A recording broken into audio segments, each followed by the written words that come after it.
சரிம்மா, ஒரு பேராஜம்பிள் பார்ப்போம். சரியா? அதாவது மீடியம் லெவல் டிஃபிகல்ட்டி, ஈஸி கிடையாது, மீடியம். சரிங்களா? ஏன்னா கதை கிடையாது, ஸோ ஆட்டோமேட்டிக்காக கொஞ்சம் கஷ்டமாயிரும்.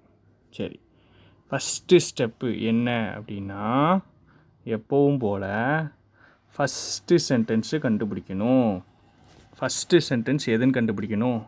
ஃபஸ்ட் சென்டென்ஸ் எது அப்படின்னு பார்ப்போம். சரியா? ஃபஸ்ட்டு சென்டென்ஸ் கண்டுபிடிக்காமல் கஷ்டம். சரியா? சரி. பட்டுங்கிற வார்த்தை பார்த்த உடனே அடுத்த சென்டென்ஸ் நீ போயிரு. சரியா? பட் இன் ரியாலிட்டி, இப்போ ஏதோ ஒரு ரியாலிட்டியை பற்றி பேசுகிறாங்க, அது வராது. சரியா? பட் இன் ரியாலிட்டி, அப்போ இது ஃபஸ்ட்டு வராது. இது India is a land of diversity with people belonging to various castes, community, religion. This very diverse aspect is the uniqueness that separates India from every other country in the world. சரி, இப்போ இது first மாதிரி இருக்குது. சரி, first இருக்க வாய்ப்பு அதிகம் மாதிரி இருக்குது. சரி, மற்றதை வாசிப்போம். இது ஃபஸ்ட்டு வராது. அடுத்தது, the divide and rule policy followed by the British had already left a scar. ஏற்கனவே ஒரு தழும்பு விட்டுட்டு போயிடுச்சு அப்படின்னு சொல்கிறாங்க. டிவைட் அண்ட் ரூல் பாலிசி ஏற்கனவே ஒரு தழும்பு விட்டுட்டு போயிடுச்சு அப்படிங்கும்போது இது கொஞ்சம் டவுட்டாக இருக்குது. ஏற்கனவேங்கிற வார்த்தை வந்ததுனால ஃபஸ்ட்டு வருமான்ட்டு டவுட்டாக இருக்குது. அடுத்தது, த policies that provide advantage to one group while creating hurdles for others. ஒரு நிமிஷம்.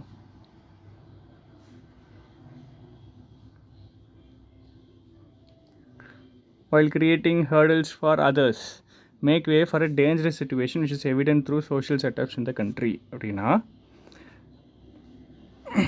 ஒரு குரூப்புக்கு அட்வான்டேஜ் இன்னொரு குரூப்புக்கு ஹேர்டில்ஸ் மாதிரி உருவாக்குது அப்படின்னு சொல்கிறாங்க. எந்த பாலிசியை பற்றி பேசுகிறோன்னு தெரியல. த பாலிசிஸ்னு கொடுத்துருக்காங்க, எந்த பாலிசின்னு தெரியலை. ஸோ இது கண்டிப்பாக ஃபஸ்ட்டு வராது. ஏதோ ஒரு பாலிசியை பற்றி பேசிட்டு அப்புறம் அந்த பாலிசிஸை சொல்லணும். இந்த மாதிரி பாலிசிஸ் ஒரு பிரச்சனையாக இருக்குதுன்னு சொல்கிறாங்க. அடுத்தது, அட்லீஸ்ட்னா குறைஞ்சது அப்படிங்கிற மாதிரி. At least this is what the history books, this is வாட்னா திஸ் இப்படி தான் ஹிஸ்ட்ரி புக்ஸ் பார்க்குது இந்தியாவை அப்படின்னு சொல்கிறாங்க. இப்படி தான் பார்க்குது. எப்படி பார்க்குது தெரியாது. ஸோ ஃபஸ்ட்டு வராது. சரியா? பேராஜம்பிளை பொறுத்த வரைக்கும் அண்டர்ஸ்டாண்டிங் தான் பாயிண்ட்டு. சென்டென்ஸை புரிஞ்சால் மட்டும்தான் போட முடியும். சரி, the very distinction made and the discriminative policies. The very distinction, வெரிங்கிறது அட்ஜெக்டிவாக வந்துருக்கு. சரியா? இங்கே டிஸ்டிங்ஷன், அவன் பண்ண டிஸ்டிங்ஷனும் டிஸ்கிரிமினேட்டிவ் பாலிசிஸும் டிஸ்ஹார்மனிக்கு தான் கொண்டு போய் நிப்பாட்டுது. ப்ரியாம்பிளையே பேரலைஸ் பண்ணுது. ப்ரியாம்பிள் என்ன இருக்குன்னா எல்லாருக்கும் ஈக்குவலாக கொடுக்கணும் அப்படிங்கிற மாதிரி இருக்கும். எஃப் என்ன சொல்கிறாங்க அப்படின்னா, த வெரி டிஸ்டிங்ஷன் மேட், ஒரு டிஸ்டிங்ஷன் ஏற்படுத்துகிறாங்க. அப்புறம் டிஸ்கிரிமினேட்டரி பாலிசிஸ், இவங்க கொண்டு வர்ற பாலிசிஸ். சரி, இப்போ நான் வாசித்ததில் இந்த பாலிசிஸை திரும்ப பார்த்துட்டோம். பாலிசிஸ் அப்படிங்கிற விஷயத்த இங்கே ஒன்று. சரியா? பாலிசிஸ் வேறு எங்கேயாவது பார்த்தோமா, வேறு ஏதாவது சிமிலரான வேர்டு பார்க்குறோமா அப்படின்னா இந்த இருக்குது டைவர்சிட்டி. இது மட்டும் தான் யூனிக்னஸ். என்னது அப்படின்னா this very divorce aspect is the uniqueness அப்படிங்கிற மாதிரி இருக்குது. டைவர்சிட்டி அப்புறம் இங்கே இருக்குது. சரியா? சரி, இதெல்லாம் ஒரு முக்கியமான வார்த்தை. சரி, பாலிசிஸ் பார்த்தோம், அப்புறம் டைவர்சிட்டிஸ் பார்க்குறோம். இப்போ 5லையுமே ஏதாவது கனெக்ஷன் போட முடியுதா அப்படின்னு பார்க்குறோம். எஃப் ஸ்டார்டிங் மாதிரி இருக்குது. இ ஸ்டார்டிங் இல்லை, டி ஸ்டார்டிங் இல்லை, சியும் ஸ்டார்டிங் இல்லை. ஏன்னா ஆல்ரெடி ஏற்கனவே ஒரு ஸ்காரை உருவாக்கிடுச்சு அப்படின்னா அது ஏன் அப்படி உருவாக்குச்சு என்ன அப்படிங்கிற மாதிரி அது ஒரு இதுவாக இல்லை. இங்கே ஒரு பாலிசி இருக்குது. சரி, அதே பாயிண்டில் பாலிசி இருக்குது. பி தான் ஸ்டார்டிங் மாதிரி தெரியுது. சரியா? பியை வச்சு நம்ம மூவ் பண்ணுவோம். பியை ஸ்டார்டிங்காக அஸ்யூம் பண்ணிவிட்டு நாம் இப்போ என்ன பண்ண போகிறோம், மூவ் பண்ண போகிறோம். பி என்னது அப்படின்னு தெளிவாக வாசிக்கணும். சரியா? இந்த மாதிரி பேராஜம்பிளுக்கு 5 நிமிஷம் ஆகும். கண்டிப்பாக 5 நிமிஷம் ஆகும். டெஸ்ட்டில் போடவே 5 நிமிஷம் ஆகும் யாருக்குனாலும். சரியா? ஈஸி ஈஸி இல்லை, அதே நேரத்தில் இது கஷ்டமும் இல்லை. நான் சொல்ல புரியுதான்னு பாரு. India is a land of diversity. Diversity இங்கே பார்த்துருக்கோம், ரைட்டு. இந்தியா டைவர்சிட்டி, வேறு காஸ்ட்டு கம்யூனிட்டி ஏகப்பட்டது இருக்குது. இந்த டைவர்ஸ் ஆஸ்பெக்ட் தான் uniqueness.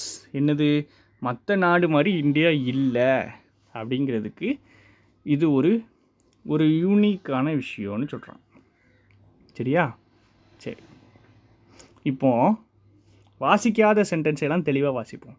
But in reality this is not what the pages tells us. எந்த பேஜஸ் வந்து இதை சொல்லலை அப்படின்னு சொல்கிறாங்க. சரி, இப்போ இந்த ஏஐ ஏதாவது கனெக்ட் பண்ண முடியுதான்னு பார்ப்போம். பேஜஸ் சொல்லலை அப்படின்னா ஏதோ புக்கை பற்றி பேசுகிறாங்க, இல்லை ஏதோ பேஜை பற்றி பேசுகிறாங்க. சரியா? எந்த பேஜை பற்றி பேசுகிறாங்க? ஏதாவது புக்கு ஏதாவது பேஜ் வருதா? இது பாலிசி, இது கிடையாது. புக்கு பேஜ் ஏதாவது வருதா அப்படின்னு பார்த்தா இந்த வருது, ஹிஸ்ட்ரி புக்ஸ் வருது. அப்புறம் ப்ரியாம்பிள்ங்கிற புக்கு வருது. அப்போது ஏயும் எஃப்பும் ஏதாவது கனெக்ஷன் இருக்குதான்னு பார்ப்போம். சரிங்களா? ஹிஸ்ட்ரி புக்ஸ் ஃபஸ்ட்டு ஈயை வாசிப்போம். At least this is what the history books perceive India to be, where there is unity in diversity. History புக்ஸ்லையாவது அப்படின்னு சொல்கிறாங்க. ஹிஸ்ட்ரி புக்ஸ், குறைஞ்சது ஹிஸ்ட்ரி புக்ஸ்லையாவது இந்தியாவை எப்படி பார்க்குறாங்கன்னா யூனிட்டி இன் டைவர்சிட்டி இருக்கோ அப்படின்னு பார்க்குறாங்க. சரிங்களா? சரி, இப்போது இந்த பேஜஸ்ங்கிறது இந்த ஹிஸ்ட்ரி புக்ஸை இந்த ப்ரியாம்பிளான்னு பார்ப்போம். எஃப்ஐயும் வாசித்து பார்ப்போம். வெரி டிஸ்டிங்ஷன் பண்ணுறாங்க. அப்புறம் டிஸ்கிரிமினேட்டரி பாலிசிஸ் எல்லாமே ப்ரியாம்பிளில் இருக்கிறத பேரலைஸ் பண்ணுது அப்படின்னா ப்ரியாம்பிளில் இருக்கிறதுக்கு மாதிரி பண்ணலைன்னு அர்த்தம். ப்ரியாம்பிளுக்கு எதிராக பண்ணுது அப்படின்ட்டு அர்த்தம். சரிங்களா? சரி, எது பொருந்துது அப்படின்னு பார்த்தா ஏஐயும் வாசிச்சிடுவோம், தெளிவாக தெரிஞ்சிடும். சரியா? இங்கே என்னது இருக்குது? ஹிஸ்ட்ரி புக்ஸில் India unity in diversity. History புக்ஸ்லையாவது யூனிட்டி இன் டைவர்சிட்டி, இங்கே ப்ரியாம்பிள் படி பண்ணலை அப்படின்ட்டு இருக்குது. இங்கே there exists a destructive notion and practice of prejudice on the basis of color, caste, creed எல்லாமே. சரியா? which jeopardizes the fundamental core of national unity. Right, இங்கே ஒரு வார்த்தை பார்த்துருக்கோம், இங்கே ஒரு யூனிட்டி பார்த்துருக்கோம். சரி, அப்போது இந்த யூனிட்டிங்கிற கான்செப்டை பயங்கரமான ஜெப்படினா டேஞ்சருக்குள்ளே கொண்டு வர்ற மாதிரி இருக்குது அப்படின்னு சொல்கிறாங்க. என்னது? நிறைய டிஸ்கிரிமினேஷன் இருக்குது. காஸ்ட், கலர், க்ரீட், ரிலிஜனில் டிஸ்கிரிமினேஷன் இருக்கிறது. இந்த ஃபண்டமெண்டல் கோர் ஆஃப் நேஷ்னல் யூனிட்டிக்கு ஒரு டேஞ்சரை ஏற்படுத்துதுன்னு சொல்கிறாங்க. சரியா? அப்போ இங்கே என்ன சொல்கிறாங்க? பட்டு வேறு இருக்குது. பட் இன் ரியாலிட்டி இங்கே என்ன இருக்குது? ஹிஸ்ட்ரி புக்ஸில் இந்தியா எப்படி தெரியுது? யூனிட்டி இன் டைவர்சிட்டி மாதிரி தெரியுது. ஆனால் ரியாலிட்டியில் பேஜஸ்ஸு அதை சொல்லலை. This is not what the pages tell us. சரிங்களா? அதாவது ஹிஸ்ட்ரி புக்ஸில் வந்து எப்படி இருக்குது? Unity in diversity. ஆனால் என்னது? ரியாலிட்டியில் அப்படி இல்லை. ரியாலிட்டியில் ஒரு பெரிய பிரச்சனை இருக்குது அப்படின்னு சொல்கிறான். அப்போ ஈயும் ஏயும் பேர். சரியா? சரி, நான் என்ன பண்ண போகிறேன்னா பிஏ ஃபஸ்ட்டாக எடுத்து அசியூம் பண்ண போகிறேன். பிக்கு அப்புறம் இஏ எங்கேனாலும் வரும், ஏதோ ஒரு இடத்துல வரும்னு வச்சுக்கிடுவோம். சரியா? பி வாசிக்கிறேன்னா இந்தியா வந்து லேண்ட் ஆஃப் டைவர்சிட்டி, நிறையா ஆட்கள் இருக்காங்க, நிறைய இந்த யூனிக்னஸ் தான் இந்தியா வந்து மற்ற எல்லா நாட்டிலேருந்து செப்பரேட் பண்ணுது. அப்புறம் ஈயை வாசித்து பார்ப்போம். At least this is what history books perceive India to be where there is unity in diversity. Unity in diversity இருக்கிற மாதிரி தான் ஹிஸ்ட்ரி புக்ஸ் காமிக்குது. ஆனால் ரியாலிட்டியில் அப்படி இல்லை அப்படின்னு சொல்கிறாங்க. சரியா? அந்த பாயிண்ட் நல்லா நோட் பண்ணிக்கோ. ரியாலிட்டியில் அப்படி இல்லைன்னு சொல்கிறாங்க. இப்போ நான் உன்கிட்ட வந்து சொல்கிறேன் ஒரு எக்ஸாம்பிளுக்கு.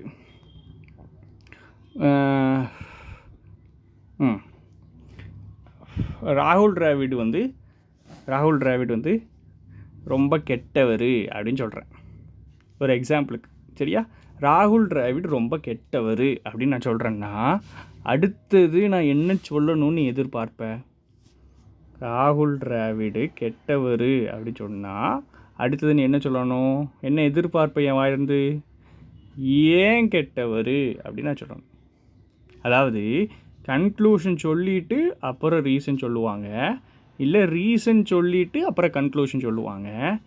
ரீசன் சொல்லிவிட்டு கன்க்ளூஷன் சொன்னாங்கன்னா அங்கே தஸ்ஸு தேர்ஃபோர் ஏதாவது இருக்கும். ஒருவேளை கன்க்ளூஷன் சொல்லிட்டு ரீசன் சொன்னாங்கன்னா அப்படி எதுவும் இருக்காது. சரியா? கன்க்ளூஷன் சொல்லிட்டு ஒரு ஸ்டேட்மெண்ட்டு சொல்லிட்டு அதுக்கு ரீசன் பின்னாடி கொடுத்தாங்கன்னா அது எங்கே இருக்காது? தஸ்ஸோ தேர்ஃபோரோ இருக்காது. ஆனால் ரீசன் சொல்லிட்டு கன்க்ளூஷன் கொடுத்தாங்கன்னா தஸ்ஸு தேர்ஃபோர் எல்லாமே இருக்கும். புரிஞ்சுதா? அப்போ எது கன்க்ளூஷன், எது வந்து சம்மந்தமே இல்லாத ஸ்டேட்மெண்ட், ஒரு கன்க்ளூடிங் ஸ்டேட்மெண்ட்டு, இல்லை ஒரு அசர்ஷன், ஒரு ஒரு பெஸ்ட்டு விஷயம், ஒரு முடிவை பற்றி ஒரு முடிவு எடுத்து சொல்கிற மாதிரி. ராகுல் டிராவிட் கெட்டவர்னு நான் ஒரு முடிவில் இருக்கேன், அந்த முடிவை சொல்கிறேன் அப்படிங்கிற மாதிரி என்ன இருக்குதுன்னு பார்க்கணும். சரியா? இப்போ பிஇஏன்னு எடுத்திருக்கேன், மீதி 3மே பாலிசி இருக்கிறத விட்ருக்கேன். இது பாலிசி, இது பாலிசி, இதுவும் பாலிசி. சரியா? சரி, இப்போது சிடி பார்ப்போமே. CD divide and rule policy had already left us காரணம் ஏற்கனவே ஒரு தழும்பை இது ஏற்படுத்திட்டு had already left past perfect. இங்கேயும் டென்ஸை யூஸ் பண்ணுறானேன்னு நினைக்காதீங்க. பாஸ்ட் பர்ஃபெக்ட் டென்ஸ் தெரிஞ்சிருந்தால் உங்களுக்கு தெரியும். 2 ஆக்ஷன், ஃபஸ்ட்டு நடக்கிறது பாஸ்ட் பர்ஃபெக்ட்டு, செகண்ட் நடக்கிற ஆக்ஷன் சிம்பிள் பாஸ்ட். அப்படி தானே? இப்போ ஃபஸ்ட்டு நடக்கிற ஆக்ஷனை தான் பாஸ்ட் பர்ஃபெக்டில் எழுதுவோம், 2வது நடக்கிற ஆக்ஷனை சிம்பிள் பாஸ்ட்டில் எழுதுவோம். ஃபஸ்ட்டு நடக்கிற ஆக்ஷன் எது அப்படின்னா பாஸ்ட் பர்ஃபெக்டில் எழுதியிருக்கிறது. பாஸ்ட் பர்ஃபெக்டில் எது எழுதியிருக்காங்க? பிரிட்டிஷ்காரன் ஆல்ரெடி ஒரு பெரிய தழும்பை ஏற்படுத்திட்டான் அவன் பாலிசியை வச்சு. அப்போது சி. அடுத்தது வேறு என்ன பாலிசி வருது? The policies that provide advantage to one group while creating hurdles for others make way for a dangerous situation which is evident through social setups of the country. சரியா? which is evident through social setups of the country அப்படின்னு இருக்குது. இந்த சியு DF இது 3க்கும் என்ன கனெக்ஷன்னு நம்ம பார்க்கணும். சரியா? ஏன்னா அது 3 தான் மீதி இருக்குது, அது 3 தான் பாலிசிஸ்ன்னு இருக்குது. சரி, எது கன்க்ளூஷன் ஸ்டேட்மெண்ட்டு அப்படிங்கிற மாதிரி வருதுன்னு பார்க்கணும். கன்க்ளூஷனை ஆரம்பத்துலேயும் சொல்லுவாங்கன்னு சொல்லிட்டேன். எது கன்க்ளூஷன் ஸ்டேட்மெண்ட் மாதிரி வருதுன்னு பார்க்கணும். சரியா? பாலிசிஸ் வந்து ஒரு குரூப்புக்கு அட்வான்டேஜ், இன்னொரு குரூப்புக்கு ஹேர்டில்ஸ் உருவாக்குறது ஒரு டேஞ்சரஸான சிச்சுவேஷன் அப்படின்னு சொல்கிறாங்க. இது எது மூலமாக தெரியுது? சோஷியல் செட்டப், நாட்டில் இருக்கிற சோஷியல் செட்டப் மூலமாக தெரியுதுன்னு சொல்கிறாங்க. சரியா? சரி, இப்போது எஃப்ஐ பார்ப்போம்.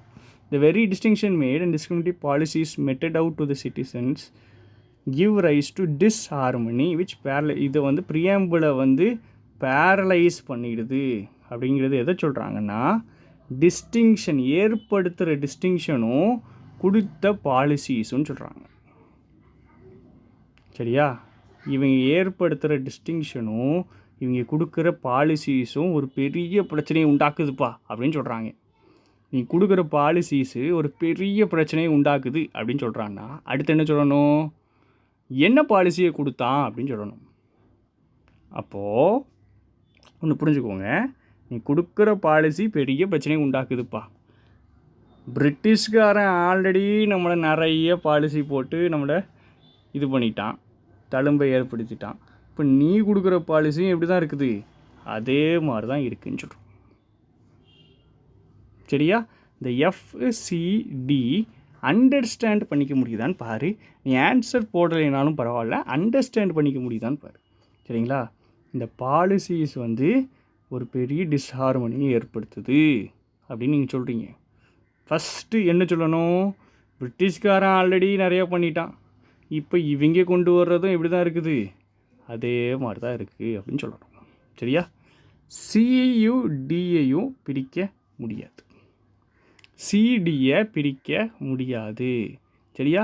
இப்போது நான் எப்போவுமே பேராஜம்பிளுக்கு ஒரு ஆன்சர்னு சொல்ல மாட்டேன். சரியா? சியையும் டியையும் கண்டிப்பாக பிரிக்க முடியாது. எஃப் நான் எங்கே போட்டிருக்கேன்? முன்னாடி போட்டிருக்கேன். இல்லை சார், எஃப் எனக்கு முன்னாடி வர்ற மாதிரி தெரியல, எஃப் எனக்கு பின்னாடி வர்ற மாதிரி இருக்குது. ஏ போட்டு ஃபஸ்ட்டு எது போட்டோம்? ஃபஸ்ட்டு பி போட்டுட்டு, பி போட்டதுக்கப்புறம் இஏ, பிஇஏ போட்டு எஃப்சிடி நான் சொல்லியிருக்கேன். ஏன்?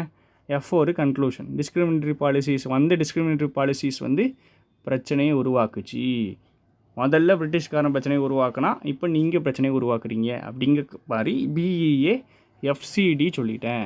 இப்போ ஒருவேளை நீங்கள் வந்து BEA CDFன்னு சொல்கிறீங்க அப்படின்னாலும் சொல்லலாம்.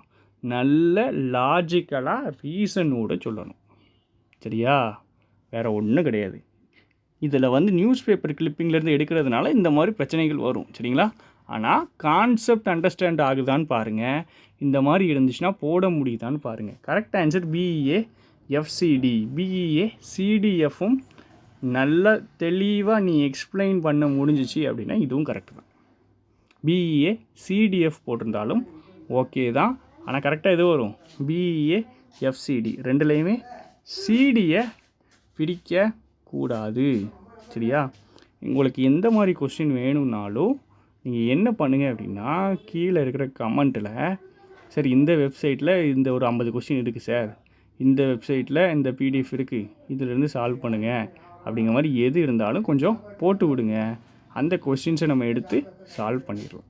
Okay, thank you.